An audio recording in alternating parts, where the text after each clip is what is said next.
এই দেখো তো এটা কেমন, সবাই খালি তরমুজ দেখে কয় মধু মধু মধু, এখন দেখো তো আসলে মধু আছে কিনা এটার মধ্যে।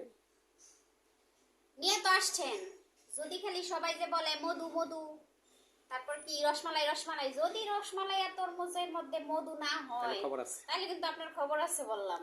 ঠিক আচ্ছা আছে, হ্যাঁ দেখো তো। মানুষের কথা শুনে খালি নিয়ে আসছেন তো।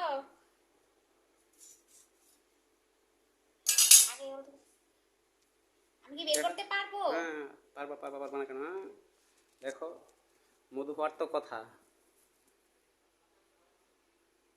মাশাআল্লাহ মাশাআল্লাহ মাশাআল্লাহ, মাশাআল্লাহ, এই যে দেখো কমপক্ষে মধু মোটামুটি খারাপ না। মধু মধু বলা চলে। এখন দেখা যাক রসমালাই কিনা, দেখো একটু খেয়ে দেখি। খেয়ে দেখো, হুম একটু খেয়ে দেখো। হুম, মাশাআল্লাহ মাশাআল্লাহ, রসমালাইও। রসমালাই না, খালি শুধু মধু না, রসমালাইও। রসমালাই। হুম, যেমন ভাবছিলাম। তাহলে খারাপ হয় নাই নাকি? হ্যাঁ থাক, তাহলে আর আপনার আর কিছু দোয়ার দরকার নাই। আলহামদুলিল্লাহ ভালো হয়েছে। খাওয়া যাবে নাকি? হুম ওকে। হুম।